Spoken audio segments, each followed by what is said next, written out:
Այսպիսի թույլ իշխանությունը բնականաբար պետք է դիմեն այդ միջոցների, բայց ամենայն դեպս կարծում եմ ժողովրդի համար այդ փուչիկը պայթեց, որ իրենք ժողովրդի կողմից վստահություն ունեցող իշխանություն են այս պահին։ Իսկ իմացեցին չէ հայտնի բերման ենթարկվածների մասին, ինչ տեղեկություններ ունեք, ասում է Արտաշատի գրասենյակի։ Արտաշատի գրասենյակի մեր համակիրներն են, մեր անգամ կին տեխնացու կա, մեր ցուցակում գտնվող կին տեխնացու կա, իրենց մեջ նորից թիրախավորում են կանանց, նորից ճիշտ ասած տեղյակ չեմ, բայց համոզված եմ հերթական այսպես ոչ եթերային ասեմ սարքոցին է։ Հիմա հայտարարությունը կտարածենք, տեսնենք, ինչպես տեսակ տեղեկություն չունեք, հնարավոր 15 հոգու բերման ենթարկել ու որովհետեւ կասկած չունենաք ինչի համար։ Դե հենց տեղեկություն ունենայի, Փայլակ ջան, կնշանակեր համագործակցում եմ իրենց հետ։ Հիմա 15 հոգու եկել են, խուզարկություն արել են, բերել են այստեղ։ Ինչ են հայտնան բերել, ձեզ ոչ մի բան հայտնի չէ։ Չէ, անկեղծ ասած ինձ անձամբ հայտնի չէ, որովհետև տարածքային հերու գրասենյակը չեմ կարող ամբողջովին տեղյակ լինել։ Այս պայդրությամբ մենակ Արտաշատից եմ տեղյակ, բայց նաև շատ ինֆորմացիաներ ունեմ, որ ներքին կարգով հրավիրում են մարդկանց տարբեր կառույցներ պետական, իրավապահ խոսում են հետները, հորդորում են, չգիտեմ եւ այլն, որոնք ոչ օֆիցիալ տարբերակով են, ու ռեպրեսիաներ են ամեն դեպքում էլ։ Հիմա հայտարարությունը կլինի կիմանանք։ Այո, այս լուրերի, այո, նույն կասկածանքն է, որը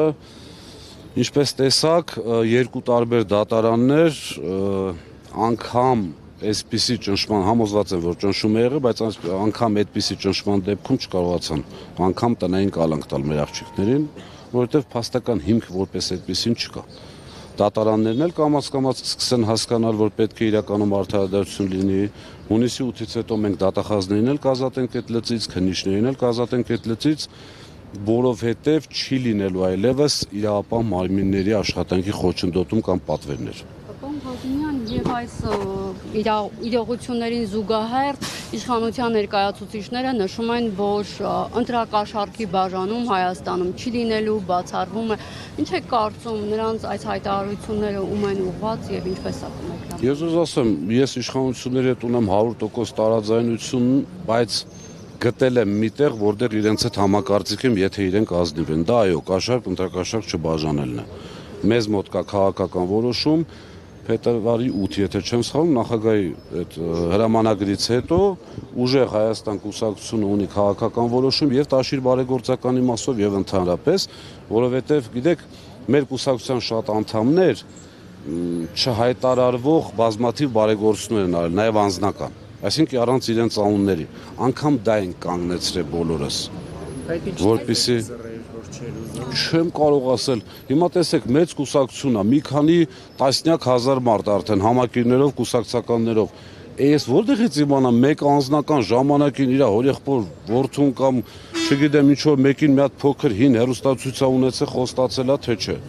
Պատկերացրեք, այսինքն այստեղ խնդիրը համակարգվածության մասին է։ Հիմա պատկերացրեք մի իրավիճակ, իրենց մոտ բազմաթիվ այսպես կոռուպցիայի դեպքեր բացահայտվեցին, ինչքան էլ չբացահայտվեցին, չէ՞ իրենց փոքրիկ խմբակի մեջ։ Հիմա եթե մի հատ հարկայինի տեսուչ կաշառքա վերցրե, թող վարչապետը հրաժարական տա։ Եթե այդ լոգիկայով են գնում։ Մենք հայտարարում ենք, որ ուժեղ Հայաստան կուսակցությունը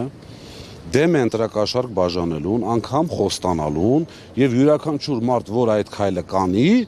ինքը մեզ էլ է դեմ, այսպես ասած։ Հիմա դրանից հետո արդեն մի դեպք ինչ-որ եթե անգամ, նորից եմ կրկնում, չկա այդպիսի բան, եթե անգամ ինչ-որ մեկին նվեր տա, ինչ անենք, ծնունդների չգնանք, մեր բարեկամների հետ հարազատություն չանենք, որն է դրա տարբերակը։ Եվ ամենակարևորը իրենք պետական բյուջեին ընտրակաշառք են բաժանում, մեր կողմից վճարված հարկերից ընտրակաշառք են բաժանում, բոլորն են հասկանում, չէ՞։ Ես որպես օրինակներ ասեցի, վերջին հաշվով կյանքը շարունակվում է, մարդիկ ապրում են։ Հիմա նորից կրկնում եմ, բազմաթիվ մարդկանց օգնել են, այսպես աստվածաշնչյան 10-րդ են տվել։ Հիմա կներեք, դա էլ են կանգնացրել, այսինքն ոչ մեկի հետ այլևս, ես որպես օրինակ եմ բերում, հիմա մնացածը արդեն մարդկանց ձայնագրում ունեք մտավախություն, որ կարողա ձեզել են գաղտնալություն։ Ոչ միայն մտավախություն եմ, այլ նաև համոզված եմ։ Այո, ես շատ դեպքերում բաց գծով էլ խոսում եմ, որովհետև չեմ անում եւ չեմ խոսում մի բան, որը հակառակորինական է։ Ինչպես նաև մեր քաղաքական թիմի շատ անդամներ։ Ես Իսկ հիմա ձեր հաստատանեկան խմբից անդամներ կան, Այո, երկու հոգու մեղադրանք առաջադրվել ինչքան տեղյակ եմ, այդ երկու հոգու փաստաբանները ներսում են։ Արդեն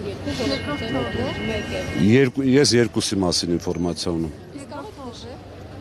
Չեմ կարող ասել ամենը։ Ոչ թե չեմ ուզում ասել, այլ չգիտեմ։ Իսկ падգամավորի տեխնացին ով է ձեր Մեր Հասմիկ Ամիրզադյան Արտաշատը։